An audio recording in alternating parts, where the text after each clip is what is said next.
The game against Setif was very exciting. For the first time, I played in the Champions League, and there was obviously a little bit of nervousness, but considering the fact that the team has been doing well, it took off a lot of load off me, and I managed to do the best that I could. Yeah, it was a difficult game. It was really tough. It was all worth it. I think at the end, we got a lot of confidence from that game. It was all that we expected. We know that those teams, in the north of Africa are very tough. They're mentally strong, very intimidating environments. So we sort of knew what we were getting ourselves into, but it was always nice to see how the game went. And as the game grew, we grew in our confidence. They play a very tactical game. It wasn't easy for us. We were able to play our normal game, but it was a bit slow. So we had to be clever and create different types of opportunities. Our strikers are very quick, so we managed to get behind them a couple of times. Like in most tight affairs, sometimes a piece of brilliance is all that's needed to sway a team towards victory. It came from the debutant Sugar Mabunda. I saw it from behind. It was an amazing goal, and I think it just came at the right time. I think obviously they were trying to impose themselves and put a lot of pressure on us, and then it was almost like a sucker punch. I think it was a goal that was at the right time, but a beautiful taken goal, beautiful to watch. To score on debut of the Champions League was just a blessing from God. There was a lot going through my mind after the ball went into the net. I even lost it. I became emotional. I don't actually know how I managed to get that far up the field, but I was there and I just had to do the best with the opportunity I had. I was told by the coaches that I need to take more shots at goal because you've got the technique to score. I managed to do what the coaches requested from me, and it was a beautiful goal. Ah, sweet Sugar.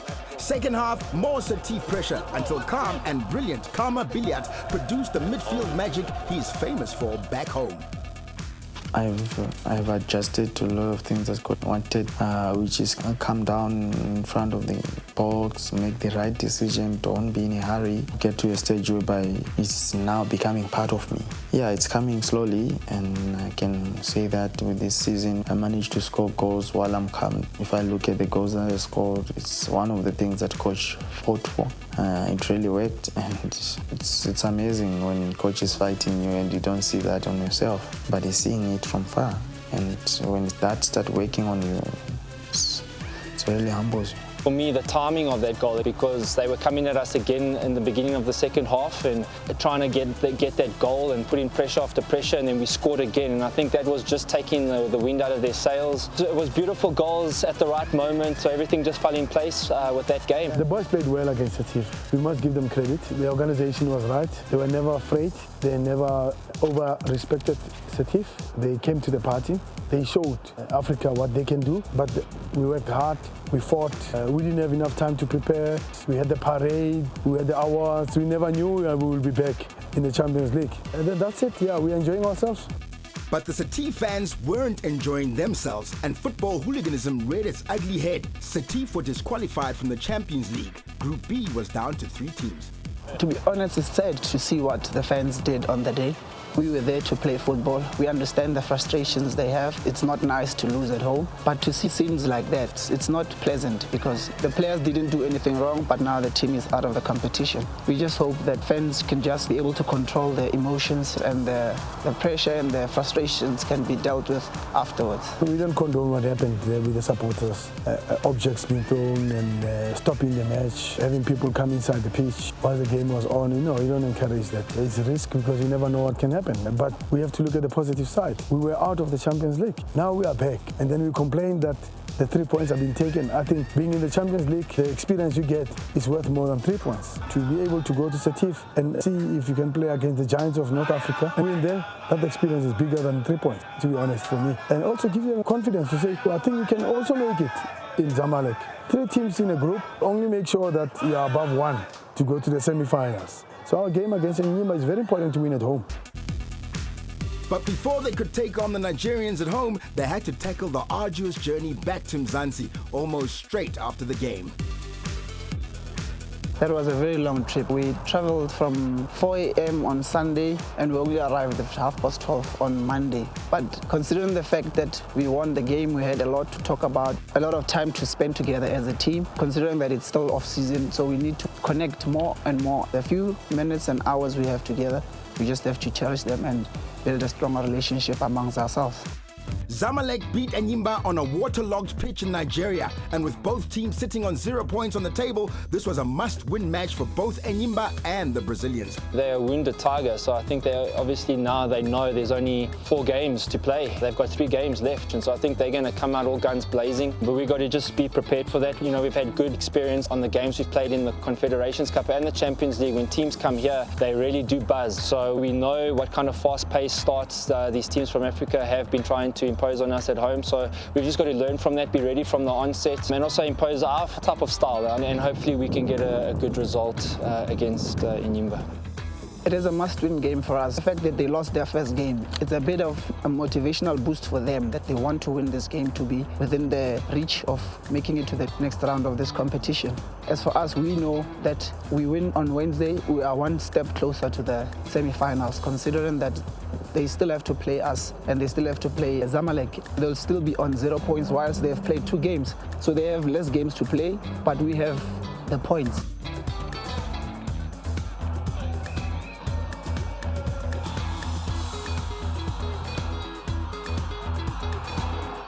I would not like to make anything special and try and sound clever. We need to be consistent on what we've been doing at home. And what we've been doing at home is consistent in all the Champions League games. We've won them and we've scored 2 goals. So we need that consistency. What I would like us to do a little bit different is not to concede. I think the West Africans, you know, they always bring the physical aspect to the game, but I think we just got to expect that they're going to come out all guns blazing, and there might not be too much tactics involved, but just wave after wave. So we just got to make sure that we just keep focused, we keep our discipline at times, and also just not defend too much. I think we got to just keep to our way of playing at home and just attack them, and hopefully we can get that result. Yes, a chance at the back post. It'll go away for him. Number 1, Billiat, chance to turn. The first half of the game was a typically bruising affair, with no quarter given and both teams keen on asserting their ascendancy. Tough game.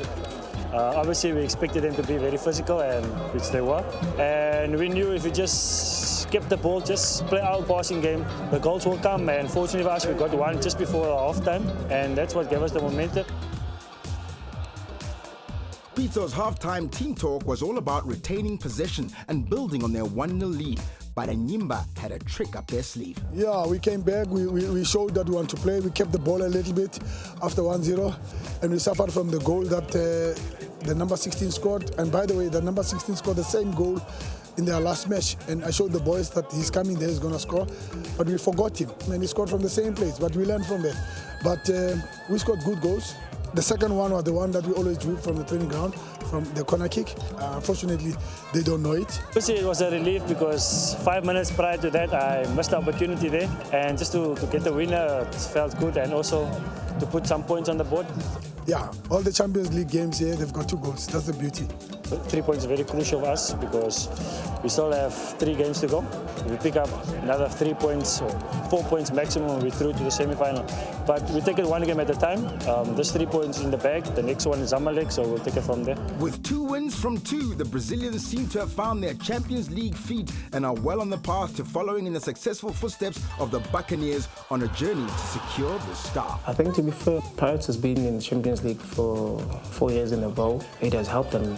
They know how to approach that. And for us, it's what, our 2nd year. We're still in a learning curve, but I mean, it doesn't necessarily mean that we can't win it. We've taken a lot from Pirates. We've learned a lot from them. It's our turn now. Yeah, man, make history as well. We won the league, and it would be nice, I mean, to actually win the Champions League and be one of the guys that have played at Sundowns that actually put the star on the team. And that's all for this episode of Sky's the Limit. Join us next time for more Champions League adventures from a new look Brazilians. Till then, good night and God bless.